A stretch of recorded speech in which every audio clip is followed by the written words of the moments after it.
Esse texto que nós vamos trazer hoje realmente é um texto empolgante. Ele é algo que realmente mexeu muito comigo enquanto eu estava revendo, porque não é um texto novo, mas é algo que eu queria que você prestasse a maior atenção e você visse como as coisas aconteceram e como Deus operou em cada detalhe, em cada pormenor. Eu fico maravilhado como é que a Escritura oferece uma riqueza de informação e detalhes que são de fundamental importância para que nós entendamos aquilo que aconteceu. Nós vamos falar sobre a ressurreição de Jesus com base nesse texto. Nós não vamos ler o texto, mas vamos lê-lo à medida em que formos falando, isso para que nós ganhemos tempo. E não é só por isso. É para que você então tenha a preocupação de estar atento ao que vai sendo dito também. Nesse trecho nós temos dois momentos. O primeiro momento é o sepultamento do corpo de Jesus Cristo. E esse texto vai do verso 38 ao 42 do capítulo 19. Nele, dois discípulos estão envolvidos. Esses dois discípulos não eram dos 12, não faziam parte dos 12, não faziam parte dos 72 discípulos, e o primeiro deles é José de Arimateia e o outro Nicodemos. Eles eram discípulos ocultos. João 19:38 diz assim: depois disso, José de Arimateia pediu a Pilatos o corpo de Jesus. José era discípulo de Jesus, mas o era secretamente, porque tinha medo dos judeus. Com a permissão de Pilatos, veio e levou embora o corpo. Ele mesmo estava acompanhado de Nicodemos. Nicodemos era outro discípulo oculto, aquele que antes tinha visitado Jesus à noite. Olha o detalhe: ele veio visitar Jesus à noite, porque era uma hora em que ele poderia ocultar-se sem que fosse percebida o seu interesse em conhecer e saber mais de Jesus. O encontro dele com Jesus é narrado em João capítulo 3. Ambos eram membros do Sinédrio. Vamos ver primeiro Nicodemos. Em João 3:1 diz: havia um fariseu chamado Nicodemos, uma autoridade entre os judeus. No capítulo 7, no versículo 45 e depois no verso 50, diz assim: aos chefes dos sacerdotes e aos fariseus, e depois diz Nicodemos, um deles. Então Nicodemos era um dos membros do Sinédrio. E o mesmo acontecia com José de Arimateia, e sobre isso Marcos 15:43 nos dá a informação mais precisa.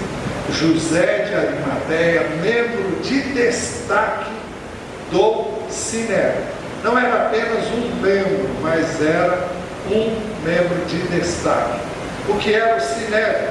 O Sinédrio era como um tribunal, algo semelhante ao Supremo Tribunal Federal que nós temos hoje. Era a corte mais importante para decidir questões relacionadas à vida religiosa do povo de Israel. José de Arimateia pediu a Pilatos o corpo de Jesus para sepultá-lo. Marcos 15 diz: José de Arimateia dirigiu-se corajosamente a Pilatos e pediu o corpo de Jesus. Esse é o momento em que José de Arimateia toma uma atitude e, com coragem, foi e pediu o corpo de Jesus. Com a permissão de Pilatos, José de Arimateia e Nicodemos levaram o corpo de Jesus.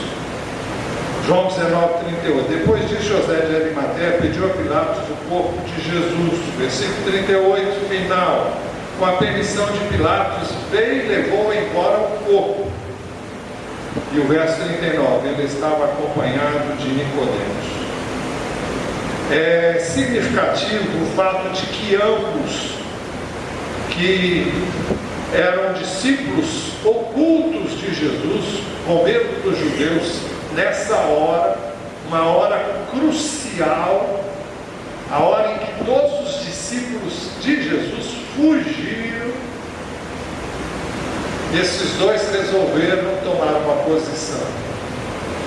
E sem medo, eles fizeram o que já deviam ter feito antes, mas eles tomaram nessa hora, tiveram a coragem de assumir Jesus e de tomarem as providências para o seu sepultamento honroso.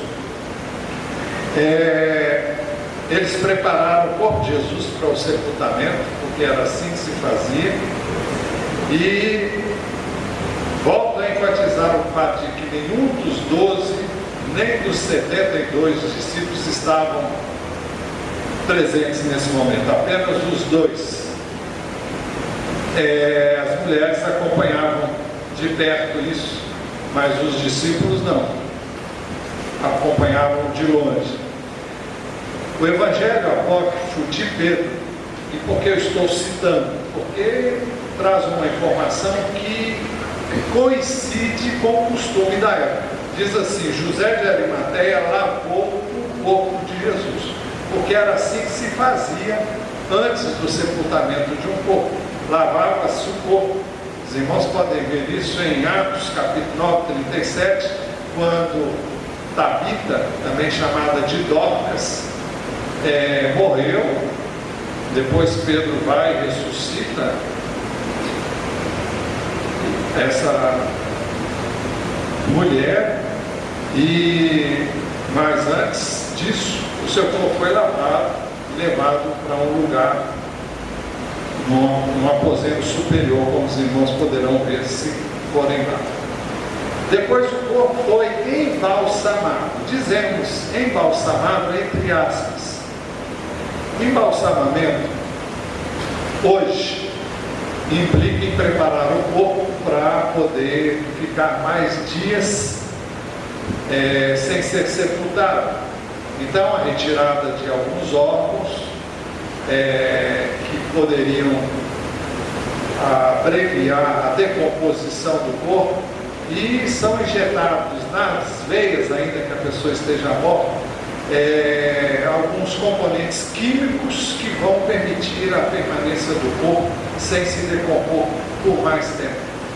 No contexto dos egípcios, eles realmente faziam um tratamento do corpo com esse mesmo propósito, naturalmente bem diferente do que se faz hoje, mas não é disso que eu estou falando quando falamos em embalsamar.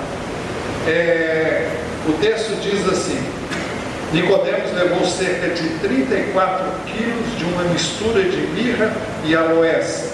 Tomando o corpo de Jesus, os dois o envolveram em faixas de linho, com as especiarias de acordo com os costumes judaicos de sepultamento. Então, vejam, ele tomou o corpo de Jesus, e os dois, Nicodemos e José de Arimateia e Nicodemos, envolveram em faixas de linho o corpo de Jesus. E como é que se fazia isso? Eles pegavam essas especiarias, esses ungüentos, esses perfumes, embebiam essas faixas de pano de linho e elas enrolavam o corpo todo de Jesus, para que ele ficasse cheiroso. E era assim que se fazia. E envolviam todo o corpo, enfaixavam todo o corpo da pessoa que ia ser sepultada. E as especiarias eram postas nas dobras dessas faixas de linho que envolviam o corpo da pessoa. Muito bem. Depois, Jesus então foi colocado no sepulcro. E João 19:41 diz assim: no lugar onde Jesus foi crucificado havia um jardim, e no jardim um sepulcro novo. Ninguém tinha usado aquele sepulcro, onde ninguém jamais fora colocado. Mateus 27:60 nos dá conta de que José tinha um túmulo na rocha. Não era um túmulo cavado no chão, era uma rocha. Cavava-se uma rocha, fazia-se a perfuração necessária e aquilo vinha se tornar um lugar onde o corpo era colocado. O corpo era colocado num lugar alto, uma espécie de uma mesa, também feita em pedra, e era ali que o corpo era colocado, naquela sala, que assim podemos dizer, que não era muito grande, mas dava para as pessoas circularem e verem o corpo que estava ali. Muito bem. José tinha um túmulo na rocha. O texto diz: e o colocou num sepulcro novo que ele havia mandado cavar na rocha. As razões para a escolha deste local são duas.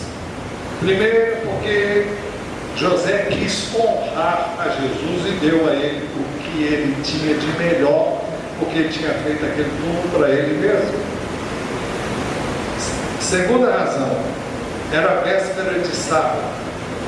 Por ser o dia da preparação dos judeus, os melhores textos dizem por ser véspera do sábado dos judeus, e visto que o sepulcro ficava perto, colocaram Jesus ali. Havia uma tremência de tempo, havia pouco tempo para o sábado se iniciar, e o sepultamento teria que ser feito também com certa rapidez, antes que começasse o sábado. Jesus morreu às 3 horas da tarde, segundo nós depreendemos pelas Escrituras, e até que fosse feito esse preparo, e antes que fosse o início do sábado, às 18 horas, começava um novo dia, e o outro dia já era sábado. Então, como o sábado era um dia que os judeus guardavam de forma muito especial, e eles não fariam um sepultamento no sábado, então tinha que ser feito rapidamente, todas as providências tinham que ser tomadas rapidamente, e aquele sepulcro ali perto também atenderia a esse propósito. Muito bem, nós estamos falando de 2 momentos. Já falamos do primeiro, o sepultamento do corpo de Jesus Cristo. Agora veremos o segundo momento, a constatação da ressurreição de Jesus Cristo. Isso vai dos versos 1 a 18 do Evangelho de João. Maria Madalena foi a primeira a visitar o túmulo e ela o encontrou aberto. No primeiro dia da semana, bem cedo, estando ainda escuro, Maria Madalena chegou ao sepulcro e viu que a pedra de entrada tinha sido removida. Como vocês viram no... como é que chama aquilo que passou agora? Cordel. Cavava-se o túmulo na rocha e a porta era uma pedra circular que era rolada, havia como que um sulco embaixo onde essa pedra podia ser rolada, e ela tinha a altura da porta de entrada do túmulo, porque uma vez colocada ali, vedava o túmulo. Muito bem, Maria chega ali, Maria Madalena, e encontra o túmulo aberto. A pedra já havia sido rolada e não estava mais vedando e fechando o túmulo como fora deixado. No primeiro dia da semana, bem cedo, estando ainda escuro, Maria Madalena chegou ao sepulcro e viu que a pedra da entrada tinha sido removida. O texto não diz, mas ela viu mais. Ela viu que Jesus não estava lá, pelo que vocês vão ver depois. Maria Madalena então correu ao encontro de Pedro e João e os fez saber que o túmulo estava vazio. Não apenas a pedra havia sido removida, não apenas o túmulo estava aberto, mas ele estava vazio. Então correram ao encontro de Simão Pedro. Então correu ao encontro de Simão Pedro e do outro discípulo, aquele a quem Jesus amava, e disse: tiraram o Senhor do sepulcro e não sabemos onde o colocaram. Eu fui lá e eu não vi o corpo dele. Pedro e João então vão conferir a informação. O texto diz Pedro e o outro discípulo, e sempre que há uma referência ao outro discípulo, ao discípulo que Jesus amava, é uma referência ao apóstolo João. Não confundir com João Batista, mas o que escreveu o Evangelho de João. É por isso que ele fala de si mesmo sem mencionar o seu nome. Pedro e o outro discípulo saíram e foram para o sepulcro. Eles foram correndo, mas João chegou primeiro. Os dois corriam, mas o outro foi mais rápido que Pedro. O outro discípulo foi mais rápido que Pedro e chegou primeiro ao sepulcro. João chegou primeiro, mas ele não entrou. O texto diz: ele se curvou e olhou para dentro, viu as faixas de linho ali, mas não entrou. Eu não sei por que ele não entrou. Ele chega, corre, ele olha para dentro, mas ele não entra. Pedro chegou logo depois. Como os irmãos sabem, Pedro era afoito. Se há uma pessoa que era afoita, essa pessoa pode ser, toda pessoa afoita pode ser, ter como modelo Pedro, porque era assim que ele era. Pedro chegou depois e foi logo entrando. A seguir, Simão Pedro, que vinha atrás dele, chegou, entrou no sepulcro e viu as faixas de linho. Preste atenção nisso. Viu as faixas de linho. É importante essa observação. Vocês vão saber por quê. Bem como o lenço que estivera sobre a cabeça de Jesus. Ele estava dobrado à parte, separado das faixas de linho. Então vejam, o texto diz que ele viu as faixas de linho. Entrou no sepulcro e viu as faixas de linho. Bem, se alguém tivesse, como os judeus quiseram que todo mundo pensasse na época, se alguém tivesse roubado o corpo de Cristo, ou tivesse, por alguma razão, tirado ele por qualquer outra razão, você não ia tirar as faixas que estavam enroladas no seu corpo. Você tiraria o corpo inteiro. O lenço que cobria o rosto dele, sim, poderia ser deixado de lado. Mas se alguém tivesse pressa em fazê-lo, tiraria rapidamente o corpo, tiraria o lenço e jogaria ele do lado.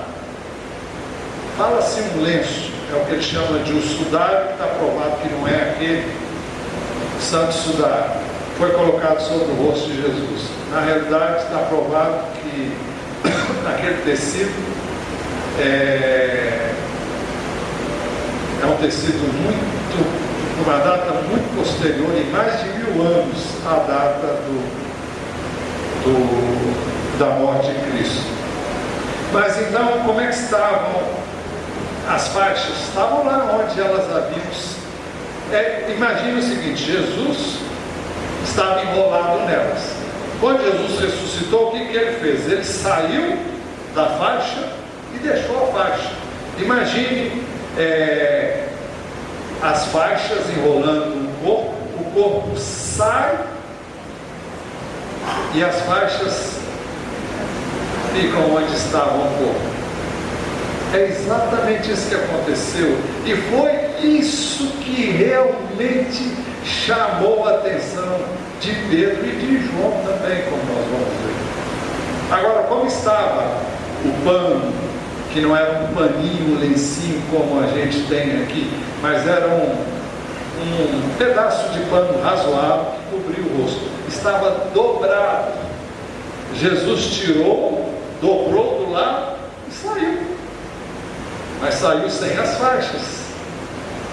Quando Jesus ressuscitou a Lázaro, Lázaro saiu do túmulo e tinha maior dificuldade de andar, porque ele estava todo atado, estava todo preso naquelas faixas, e Jesus deu ordem para que tirassem dele. Mas nesse caso, as faixas estavam lá no lugar.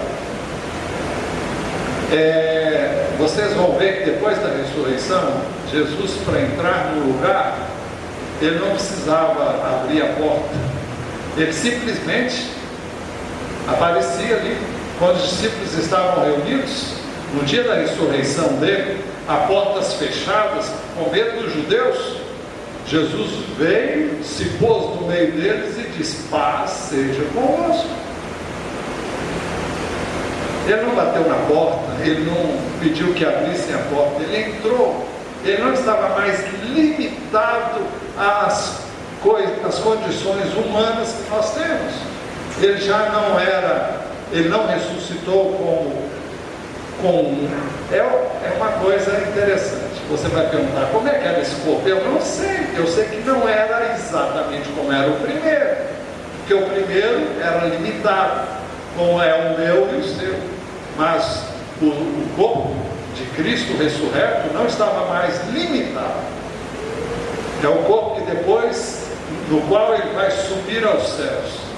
É o corpo no qual ele aparece inúmeras vezes depois da ressurreição para os seus discípulos. É um corpo semelhante ao que nós teremos depois para sempre. A Bíblia diz que nós seremos como ele é. Pois bem,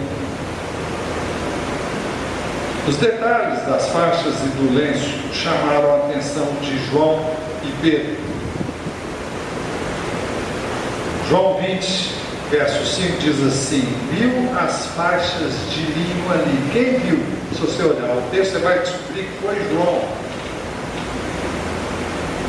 Depois no verso 6 diz: e viu as faixas de linho. Agora já não é João, é Pedro.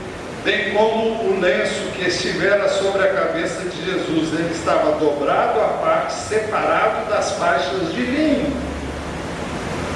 Como só poderia acontecer com alguém que ressuscitou e que, como eu disse para vocês, literalmente saiu das faixas e elas repousaram onde estava o seu corpo.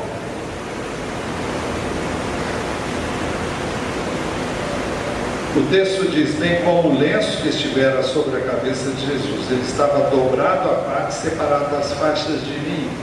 Se alguém tivesse tirado as faixas, elas não estariam como estavam, elas estariam amontoadas e o lenço talvez estivesse junto, mas não foi assim. Por causa disso, João disse que viu e creu. Foi ele que escreveu o Evangelho. Então ele diz assim, 20, versículo 8: depois o outro discípulo que chegara primeiro ao sepulcro também entrou, depois que Pedro havia entrado, e o texto diz: ele viu e creu. Ele não creu porque era um homem de fé, ele creu porque ele viu que realmente Jesus saíra dali de uma forma sobrenatural.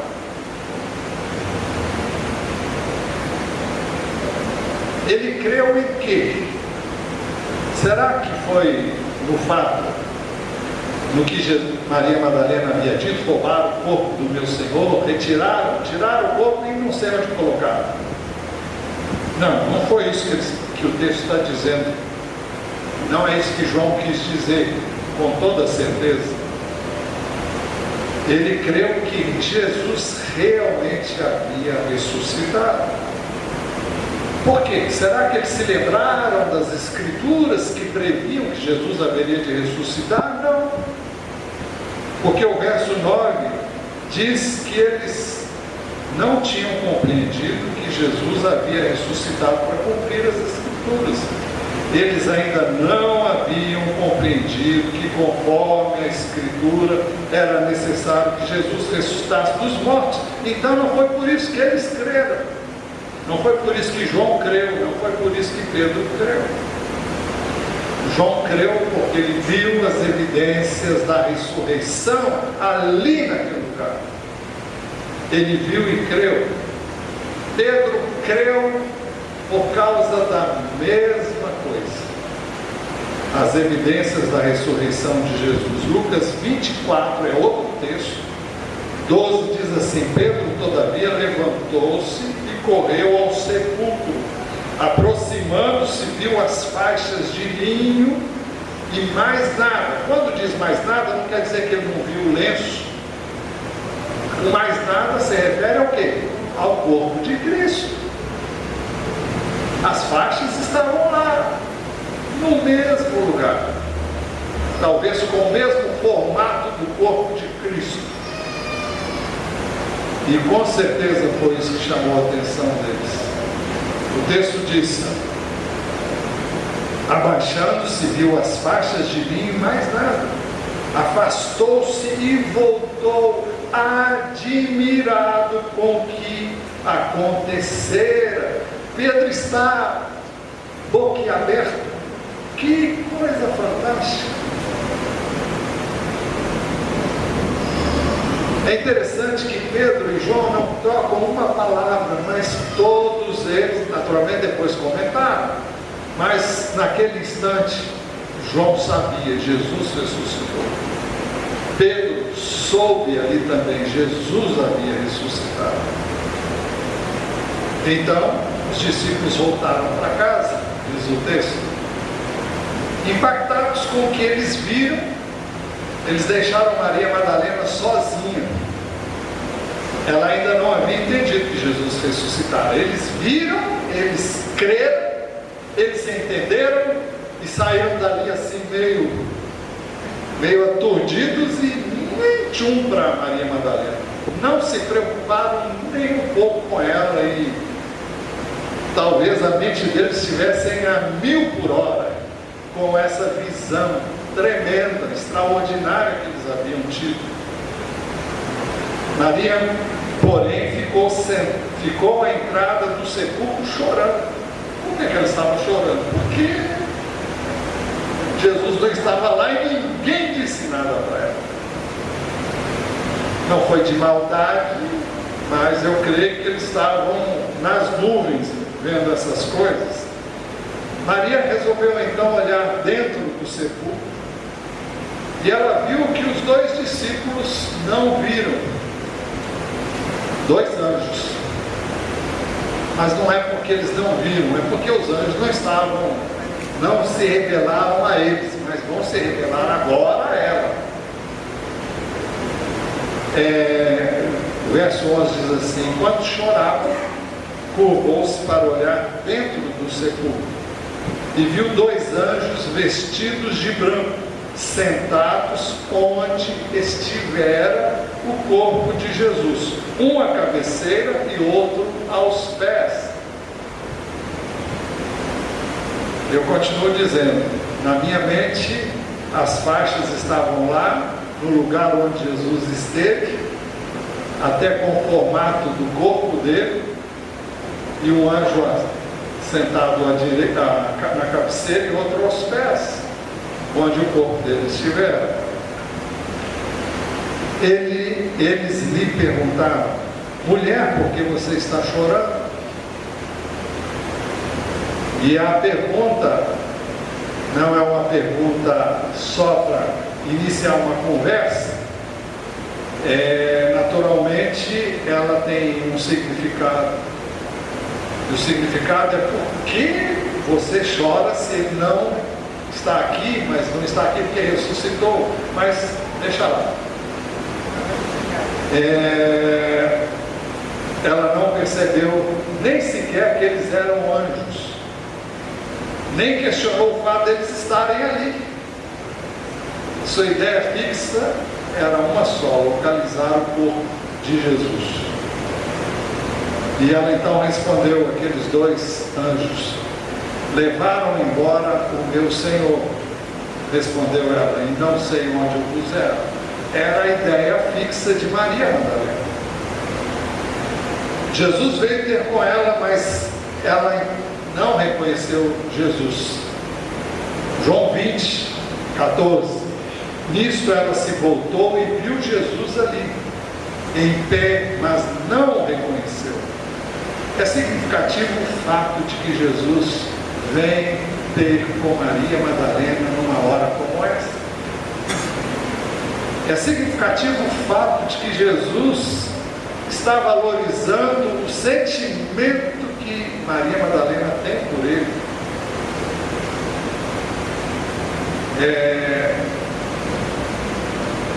A palavra de Deus diz que Maria Madalena tinha 7 demônios antes de conhecer a Jesus e Jesus a libertara, Jesus transformara a sua vida, e ela passou a servir a Jesus junto com outras mulheres que serviam a Jesus. E ela amava profundamente a Jesus. E Jesus mesmo ensinou que a quem muito se perdoa, muito ama. Muito bem. Então, Jesus está ali, mas ela não reconheceu. Ela não reconheceu porque ela estava procurando um Cristo morto, e não um Cristo vivo e ressurreto. A ficha ainda não tinha caído para ela.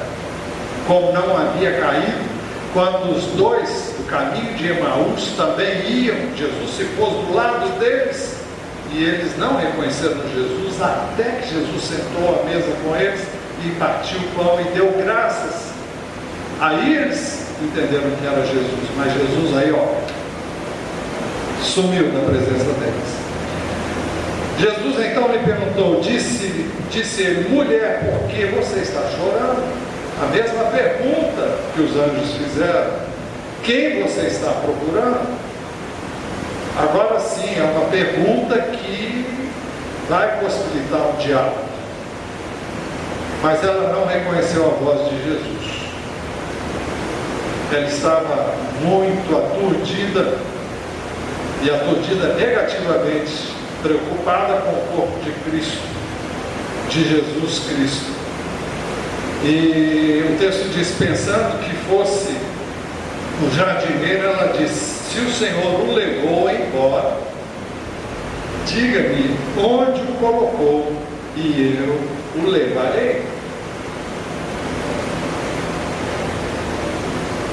Ela viu em Jesus o jardineiro. Ela nem deve ter olhado para a cara dele, nem deve ter olhado na direção dele, só viu que estava ali um homem, e ela julgou que fosse o jardineiro, que ali era um jardim, como nós já vimos anteriormente. Se o Senhor o levou embora, diga-me onde o colocou e eu o levarei. É significativo o fato também de que Maria queria levar Jesus talvez para sua casa, não sei, o corpo. Se tirar, eu vou buscar onde está e eu vou levar. O que Maria queria fazer com Jesus? Ela queria prestar as últimas honras a Jesus. Ela queria envolver Jesus com mais perfumes, mais bálsamos, e através disso expressar o seu amor por ele. É isso que nos relata o Evangelho e outros textos que nós não vamos ler agora. Então Jesus se revela de uma forma extraordinária. Jesus só diz uma coisa. Jesus diz: Maria. E quando ele diz Maria, a ficha caiu. Ela reconheceu que era Jesus falando com ela. Jesus disse: Maria.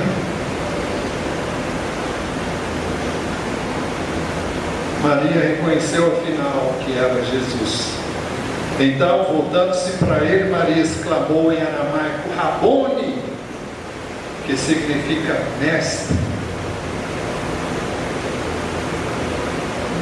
Era costume da época cair aos pés de alguém e abraçar os seus pés como demonstração de grande afeto e respeito.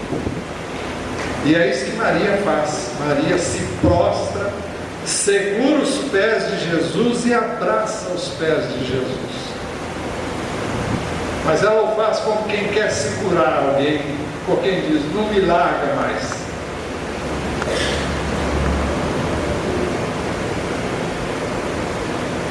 Jesus abraçou, aliás, Maria abraçou os pés de Jesus, todavia,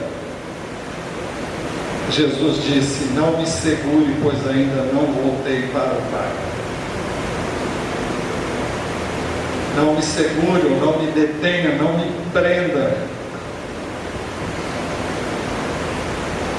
Maria queria segurar de fato Jesus. É alguém que encontra, alguém que estava procurando e depois não quer largar mais, com medo de perdê-lo novamente. Alguém disse que ela cria que o acharia para nunca mais perder. Mas, ao dizer a Maria, não me segure, pois ainda não voltei para o Pai, o sentido é, ainda não voltei definitivamente para o Pai. E o texto dá margem a nós pensarmos que ele ainda teria que se apresentar ao Pai. Alguns pensam assim, outros acham que não, mas isso não vai fazer diferença alguma para nós. E não vale a pena ficar conjecturando sobre algo que eu e você não sabemos e ninguém sabe de fato. Mas eu penso que Jesus está querendo dizer, olha, você vai ter tempo depois para fazer o que você quer fazer agora. Para abraçar os meus pés, para beijar os meus pés, mas agora algo mais importante. Maria recebeu então uma missão de Jesus. Jesus disse para ela, vá porém a meus irmãos. Jesus ainda não tinha usado esse termo, ou essa expressão, meus irmãos. Vá porém a meus irmãos e diga-lhes, estou voltando para meu Pai e Pai de vocês, para meu Deus e Deus de vocês. Até então, Jesus era o Filho único. Ele não deixou de ser o unigênito, o único que realmente é Deus. Mas a partir daquele momento nós nos tornamos irmãos de Jesus e passamos a ter um Pai, porque Jesus já havia dado a sua vida por nós, e no caso pelos discípulos, já havia derramado o seu sangue que havia coberto os seus pecados. Eles já haviam sido salvos por esse ato, e então eles poderiam ser chamados de irmãos. Jesus poderia chamá-los de meus irmãos, e eles poderiam chamar a Deus de Pai. Vá porém a meus irmãos e diga-lhes, estou voltando para meu Pai e Pai de vocês. Ele não é mais só meu Pai, Ele é Pai de vocês, para o meu Deus e também o Deus de vocês. Isso é de uma profundidade extraordinária. Isso foi dito aos mesmos que o haviam abandonado e até negado conhecê-lo. A estes ele agora chama de irmãos. Maria cumpriu a missão recebida de Jesus. Maria Madalena foi e anunciou aos discípulos: eu vi o Senhor, e contou o que ele lhe dissera. Ela cumpriu a missão dela. Maria Madalena foi a primeira pessoa comissionada por Jesus para anunciar as boas novas da sua ressurreição.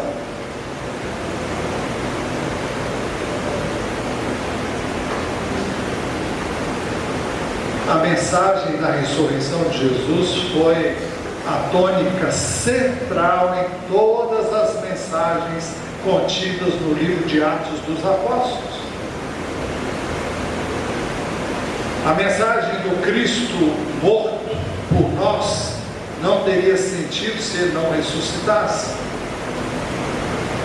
O Evangelho consiste em que Cristo morreu pelos nossos pecados, foi sepultado e ressuscitou ao terceiro dia, porque era isto que previam as Escrituras.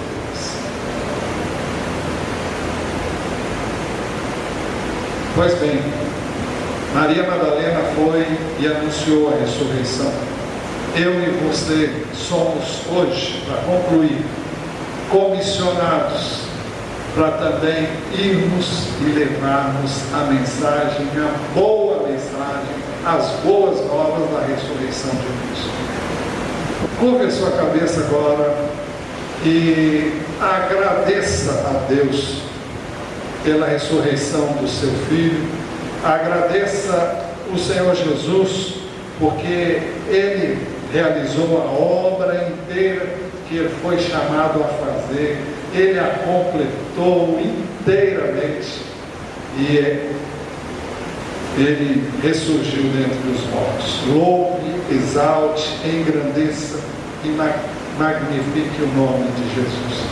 Se você ainda não é salvo, se você ainda não teve um encontro com Jesus, se você não tem certeza do perdão e da salvação, basta que você diga: Senhor Jesus, eu quero que Tu sejas o meu Salvador. Creio que Tu morreste na cruz em meu lugar e que Tu deste a Tua vida por mim e que ressuscitaste ao terceiro dia. Creio que Tu estás vivo e que o Senhor é o meu Salvador. Se você fizer isso, você será salvo. Mas não é uma oração para se fazer da boca para fora, é para fazer do coração.